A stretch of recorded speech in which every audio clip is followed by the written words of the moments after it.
Walt Disney designated Disneyland as the happiest place on Earth. He designed the park so that guests were more likely to have the happiest time on Earth. One thing that most guests at Disneyland don't notice is that there's an earthen berm that surrounds the park.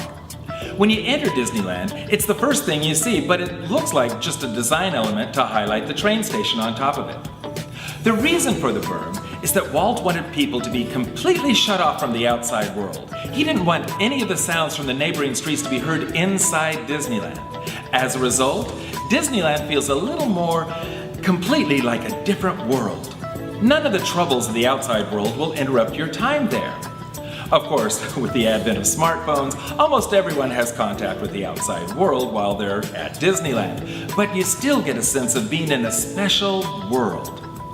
Disney said that he came up with the idea for Disneyland as an improvement on seedy amusement parks with carnival rides. He wanted a place that was clean, where families could celebrate together, rather than parents watching kids on rides that jostled them around, giving them a physiological thrill. Walt wanted people to go on an adventure with their minds, so he created rides with an environment with different themes that took people to a different place. Many of those themes included characters and images that reminded people of their childhoods, which for most people meant times when parents cared for them, and most of the day was spent playing. As you enter the park, you go down Main Street, USA, which reminded Walt of his idyllic childhood in Marceline, Missouri. One side of Main Street is Frontierland, which represents America about 50 years before Walt's childhood. And the other side, Tomorrowland, which is about 50 years after Walt's childhood. The fun thing about Walt's Tomorrowland is that it's the 1950s version of the turn of the 21st century, in which we're all zipping about in spaceships.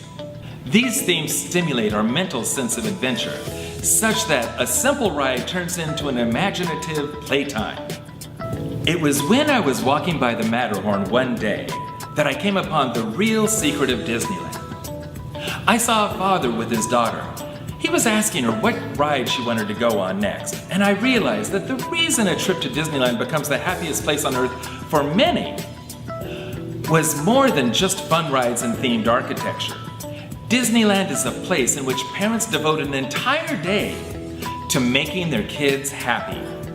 Although many adults come to Disneyland without their kids and find it to be a very entertaining place, most people come because of their kids and play with their kids in a kid's world. Although most parents have goals to teach their kids to consistently do the right thing and to be good people, the best way to teach them those human values is to devote time and service to their development. When kids know you care, their eyes light up when you enter a room. Mr. Toad's Wild Ride isn't really that wild for an adult, but adults celebrate that wildness through their kids. At Disneyland, there are very few of the real-world distractions that normally distract parents from staying completely engaged with their kids. Even the act of coming to Disneyland tells the kids that their parents want to do something nice for them. Parents could get the same effect playing catch with their kids in the backyard or just talking at home. It's the value that we add to relationships that is the important factor of happiness that Disneyland facilitates. You could come to a beautiful place like the beach to help you get happier, but the real place of beauty that creates factors of happiness is in your mind. It's how you feel about your world, your sense of adventure and fun in your world, the salient relationships that you enjoy in your world, and your value in the world that makes you consistently happy. You don't need to go anywhere to change your mind. Today, I'd like to give you 4 activities that you can do right now to consciously choose happiness, to make wherever you are the happiest place on Earth. They're easy, and if you do them every day, you're much more likely to be happier and probably much better company for those around you. One activity that Harvard professor Shawn Achor advocates in his book, The Happiness Advantage, is to write a list of 3 good things that happened to you in the last 24 hours. If you've been practicing misery or martyrdom for a long time, this might seem hard to do. If you didn't win the lottery or the Nobel Prize in the last 24 hours, you still probably have a lot of good things to find. They don't have to be big things. It could be as simple as the ride operator at the Matterhorn smiled at me and that made me feel good. What you're doing with this exercise, along with remembering the past well, is a practice of looking for indications of a bright future or potential positives. Someone may have shown you a kindness or tried to, even if you didn't see it that way. You may have accomplished a task such as a project at work or washing the dishes at home.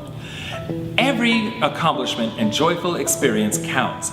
If you laughed within the last 24 hours, you should have something to write about. If you haven't laughed, you need to practice this exercise so you're more likely to laugh. A variation of this exercise is to write down 3 things that happened in the last 24 hours that were meaningful to you. You might be surprised at what is meaningful to you. You might find that it's really meaningful to you when people acknowledge that you're right or that people seek your advice. You'll probably find that what's most meaningful to you involves your relationships with other people.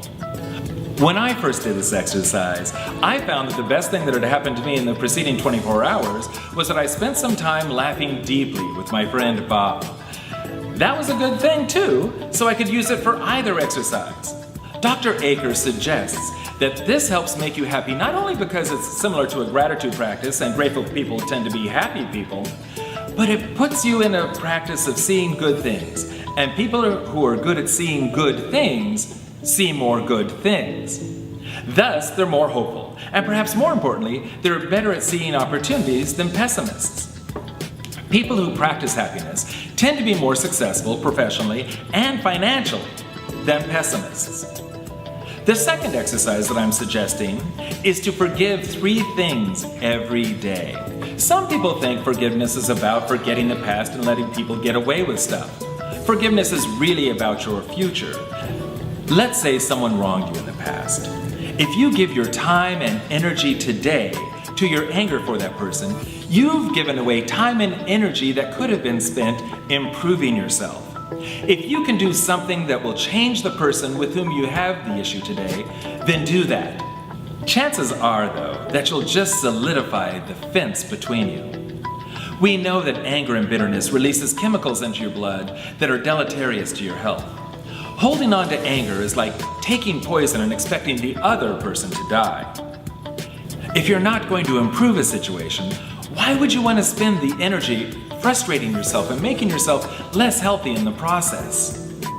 I'm not suggesting that you should forget something terrible that may have happened. I'm just saying that for 24 hours, you can let other people carry the anger while you do something healthful and rejuvenating for yourself. After you make this commitment many days in a row, you might feel as if a weight has been lifted. And if you combine it with the exercise of looking for 3 good things, which increases your creativity, you might come up with a creative way to handle that bad situation that you currently can't forgive. You may not have 3 people in your life that make you angry. That's great. You can also use this exercise to forgive conditions or environments that bother you. You can also forgive yourself. If you're regretting something that you've done in the past, which will free up your future even if it's just for 24 hours. The third thing that I'm advocating to you today is that you laugh at least 3 times a day. Few things will make your day happier than doing what it takes to create a sense of laughter and play. You might think of these 3 exercises being like Frontierland, Main Street, and Tomorrowland, something to acknowledge the good of the past, present, and future. Now, we've been advocating tiny changes to your behavior to get big results. So if doing 3 of these things sounds like too much, then do just 1 of each. If doing just 1 of each takes too much motivation, then just do 1. Perhaps the most important of my suggestions to you today is to do something good for someone else 3 times every day. You don't have to pay someone's mortgage. It can be as simple as a smile to someone who needs it, or just listening to someone when they need to be heard.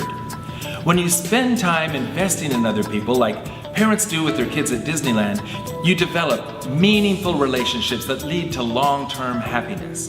Both Shawn Achor and his mentor at Harvard, Tal Ben-Shahar, teach that for enduring happiness, one must have a larger purpose than just immediate pleasure. The 4 simple exercises that I'm suggesting to you today will help you on that road to long-term happiness.